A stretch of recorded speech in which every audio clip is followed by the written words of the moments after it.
he's stiff and he's not very athletic. And I'm like, I watched him. I got the numbers right in front of me against Ohio State, Bama, Oregon, and Miami. He was highly efficient, 9 TDs, 1 pick, and moved very well in the Miami game. I think he's great. But I'm not rigid. I'm going to listen to criticisms. I just don't buy any of them so far until today. This one feels legitimate. There's an NFL analyst who calls something pressure to sack rate. And how many negative plays do you have? How long do you hold the ball? And if you look at last year in the NFL, who had a really bad or really high pressure to sack rate, it was Geno Smith, J.J. McCarthy, and Shadur Sanders and Cam Ward. Okay. And he has Mendoza's pressure to sack rate the same as Justin Fields. And what have we said about Justin Fields?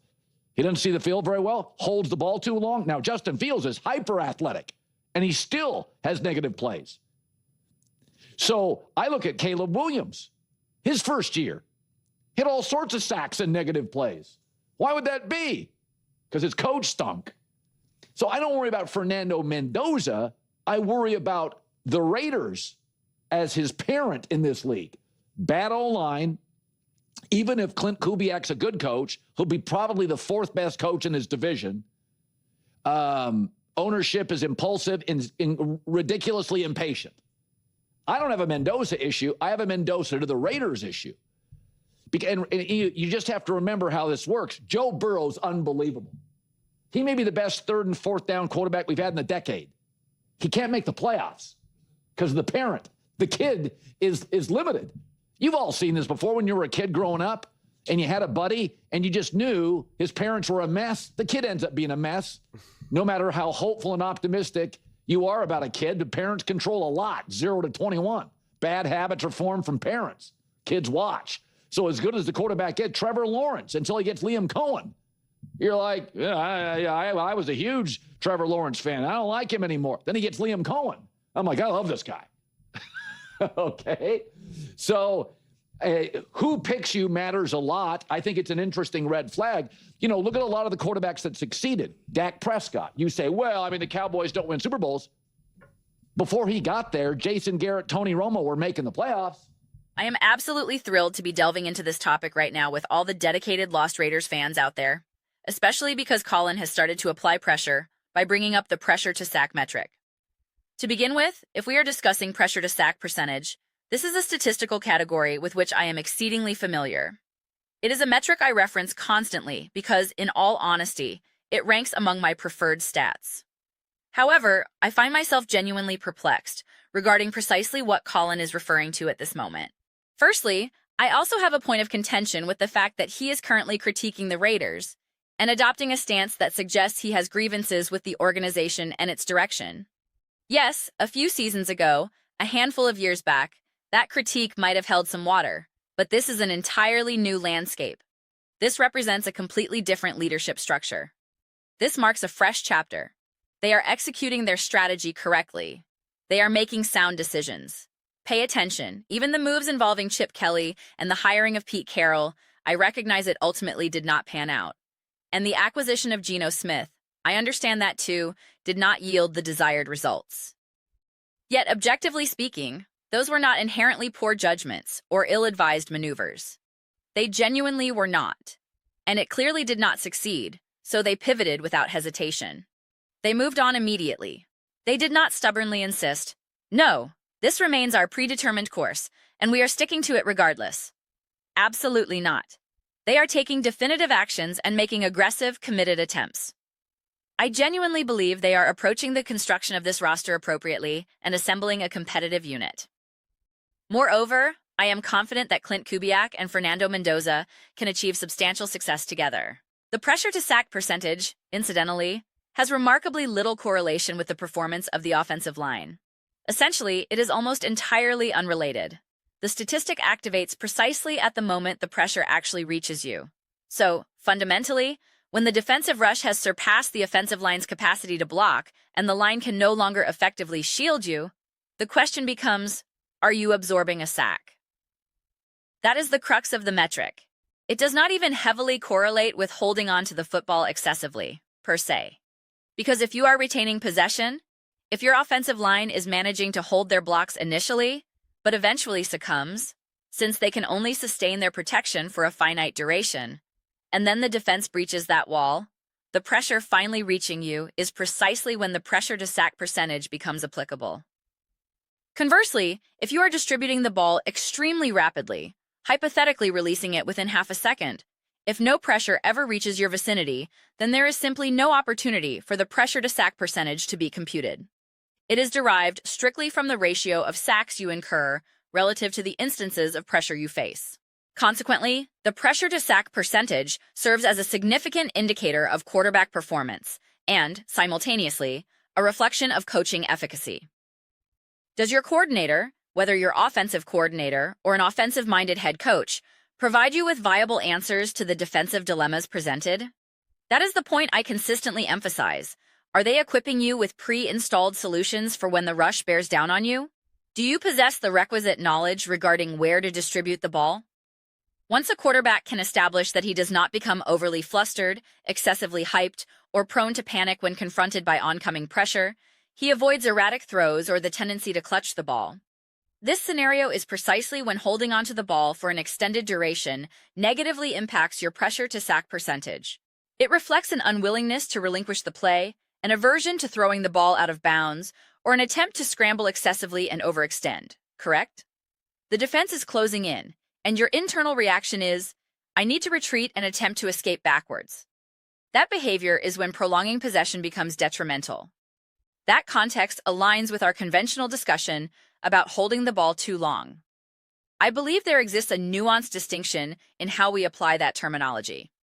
Lamar Jackson, for instance, often retains the ball for extended periods, yet that characterization does not accurately encapsulate the typical critique associated with that phrase. I aim to delineate that boundary clearly. Now, the seemingly arbitrary insertion of Justin Fields into this conversation is another point of confusion. Honestly, I cannot discern the origin or rationale for that reference. This development is actually beneficial, as it allows me to illustrate my point using concrete data. Let me present the facts. Fernando Mendoza's pressure to sack percentage stands at a highly commendable 15.8.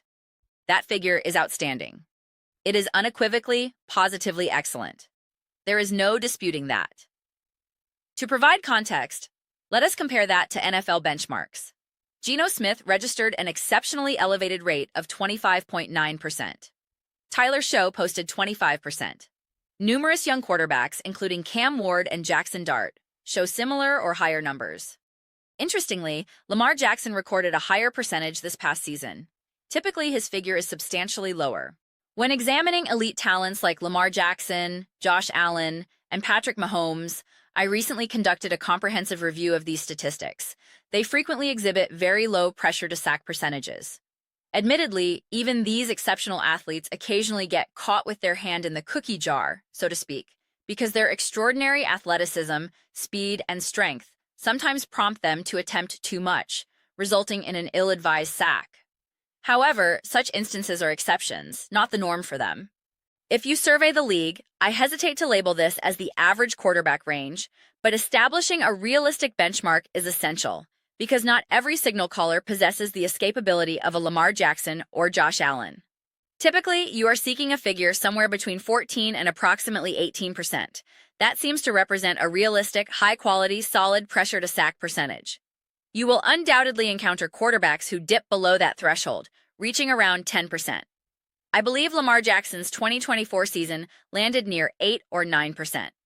So, fluctuations do occur. Nevertheless, that generally constitutes the expected spectrum. To offer more examples, Matthew Stafford posted 11.4% this past season. Dak Prescott recorded 13.3%. Jared Goff came in at 17%. Josh Allen was at 19%. Justin Herbert registered 20.5%. Re-examining the 2024 data, you observe variations, but you also notice Caleb Williams positioned higher at 28.2%. Baker Mayfield was at 25.2%. Geno Smith, already on the elevated side, was at 19.9%. Matthew Stafford, interestingly, experienced a 5 percentage point decrease from 2024 to 2025. Crucially, this is not a statistic that inherently trends consistently upward or downward. To be perfectly clear, a lower percentage is unequivocally superior. Josh Allen, for instance, I need to present this correctly, was at 8%. Lamar Jackson was at 11.3%. Frequently, your pressure to sack percentage can also reflect what your team requires from you situationally. Does the game plan necessitate that you retain the ball slightly longer to allow a play to develop downfield? Can you effectively scramble to gain a few yards, or is your scrambling primarily intended to extend the passing opportunity? What is the overarching context? Is your offensive line substandard, subjecting you to constant duress, transforming this from a metric primarily attributed to the quarterback into one heavily influenced by line performance? Are you being pressured relentlessly to the point where executing your fundamental responsibilities becomes exceedingly difficult? If you face pressure 100 times per game, regardless of your skill level, it will inevitably take a toll. Most likely, the percentage will begin to climb. That is simply the nature of the dynamic. Therefore, Mendoza's pressure to sack percentage resides entirely within an acceptable range. I anticipate it might be less impressive during his rookie season, as is typical for every young quarterback entering the league. It holds true across the board. Jaden Daniels, who delivered a phenomenal rookie campaign, arguably one of the finest debut seasons in NFL history, recorded a 22.2% rate. So that is merely an aspect to monitor. People widely lauded Baker Mayfield last year for his impressive statistical output: 41 touchdowns, 16 interceptions, 4,500 yards, and a 71.4% completion rate. Liam Cohen, an excellent coach, helped facilitate that. Mayfield achieved a 106.8 passer rating, yet simultaneously registered a pressure to sack percentage of 25.2. This illustrates the fundamental issue, folks. I am uncertain to whom Colin was specifically alluding. He may have mentioned a name, but I did not catch it. This exemplifies when individuals casually cite statistics without, in my estimation, genuinely comprehending their meaning and implications. I recently engaged in an extensive discussion with a close friend about this very phenomenon. I was expressing how I find it genuinely fascinating to analyze this data, leveraging my background working with numbers, statistical analysis, and experience in research laboratory settings. Having learned how to scrutinize data effectively, discerning what holds significance and what does not, provides a valuable perspective. Obviously, this context involves a different data type, as my formal education did not focus on NFL analytics, though that would undoubtedly be an intriguing pursuit. I mentioned to him how interesting it is that I now have the opportunity to interpret this data for individuals who may lack that analytical background, which is perfectly understandable. Not everyone possesses that experience. What I find particularly compelling is the dynamic where exceptionally intelligent people, who may understand numerical data and statistical methods far better than I do, sometimes lack a deep sports background. Consequently, their interpretation of what the numbers signify in a football context might not be as nuanced. When you examine actual academic research involving data collection, you typically have the statisticians, the individuals who master the numbers, understand the mathematical relationships, and can manipulate data sets proficiently, and then you have the subject matter experts who know how to contextualize and interpret those findings meaningfully. I was recently listening to another podcast clip featuring a prominent researcher discussing why scientific understanding evolves over time, why beliefs once held as factual are later revised. A significant driver of this evolution is the advancement in analytical methodologies. Statistical models improve, analytical techniques become more sophisticated, and consequently, our interpretation of data transforms. Much of this process hinges on interpretation. You cannot simply extract a single number in isolation. Context is always essential. Additional layers of information are invariably required to imbue that number with proper meaning. So, when you randomly insert Justin Fields into this discourse, referencing the year 2025, where does he fit? I might have omitted Justin Fields from my dataset because I applied a 50% snap threshold. Ike Nung Xiaojiang D that threshold. Yes, Justin Fields checks in at 23.3%. Now I find myself even more confused because Mendoza's pressure to sack percentage is 15.8, and Fields registered 20.5% this past year. Was Colin perhaps referencing Fields' 2024 performance? Fields only participated in roughly half a season in 2024, and I'm uncertain why comparing to 2024 data would be relevant. That logic does not hold up particularly well. Locating Justin Fields in the data, Honestly, I am uncertain at this juncture. There he is, 20.5%. Was Colin perhaps discussing Justin Fields' college statistics? That is a possibility. I am not inclined to revisit collegiate data from that era. I cannot even recall precisely when Justin Fields played, around 2020 perhaps? My memory is hazy on that timeline, and ultimately it is inconsequential. That is the key point. It genuinely, sincerely does not matter in the grand scheme. This upcoming season promises to be exceptionally exciting. I am tremendously enthusiastic about these next 2 years with the Las Vegas Raiders because the sentiment is palpable. People are rooting for Mendoza to underperform. People are anticipating the Raiders' failure. Oh my, I am telling you, this only amplifies the satisfaction when they prove the doubters wrong and achieve success. I am unequivocally committing wholeheartedly to Mendoza and the Raiders. Absolutely, positively, I am all in. I am incredibly energized by all of this. Believe that sentiment. Embrace it. I am already thoroughly enjoying the conversations and the skepticism surrounding this organization, the strategic decisions they are implementing, and apparently, the doubts surrounding Mendoza. I honestly anticipated he would receive universal acclaim and adoration entering the NFL. I am genuinely pleased that is not the case. I am delighted because it enhances the narrative. It makes the eventual triumph so much sweeter. However, these represent merely my personal perspectives. I would genuinely appreciate hearing your viewpoints.